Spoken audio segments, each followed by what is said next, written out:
नमस्कार. आपण पाहत आहात न्यू महाराष्ट्र 111. मी आहे तुमच्यासोबत पंकज राजपूत.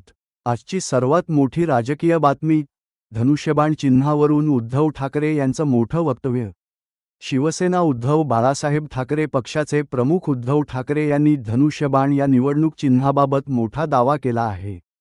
उद्धव ठाकरे म्हणाले, सुप्रीम कोर्टात धनुष्यबाणाचा निर्णय आमच्या बाजूनेच लागणार.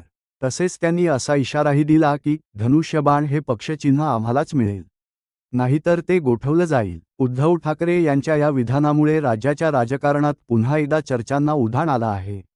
आता धनुष्यबाण चिन्हाबाबत न्यायालय काय निर्णय देणार याकडे संपूर्ण महाराष्ट्राचं लक्ष लागलं आहे. दरम्यान उद्धव ठाकरे यांच्या या वक्तव्यावर म्हस्के यांनी जोरदार पलटवार केला आहे. ठाकरे यांना टोला लगावत म्हस्के नेमकं काय म्हणाले, पाहूया त्यांची ही प्रतिक्रिया. गेलं तुपही गेलं, हाती धुपाटणं आलं, अशी परिस्थिती उद्धव ठाकरे यांची झालेली आहे.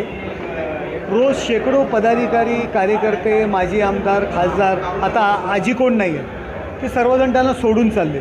मग आता ते थांबणार कसे, त्यांना थांबवायचे कसे? पक्ष संपुष्टात चालला आहे म्हणून अशा पद्धतीची ते वक्तव्य करतायत. बाकी दुसरं काही नाही आहे.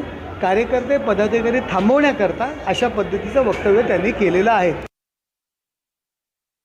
सुप्रीम कोर्टाचे जज काय त्यांच्या कानात येऊन बोलले का? अहो, एकीकडे सुप्रीम कोर्टावरती, निवडणूक आयोगावरती टीका करतात आणि अशा पद्धतीचे वक्तव्य करतात. तेलही गेले, तूपही गेले, हाती धुपाटणे आले, अशी त्यांची परिस्थिती आहे.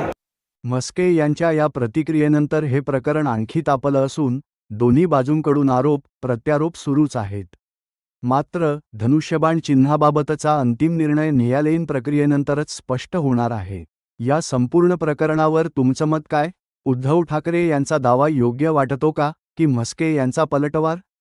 तुमचं मत कमेंटमध्ये नक्की सांगा. अशाच ताज्या आणि विश्वासार्ह राजकीय बातम्यांसाठी न्यू महाराष्ट्र 111 सबस्क्राईब करा, व्हिडिओला लाईक करा आणि बेल आयकॉन दाबायला विसरू नका.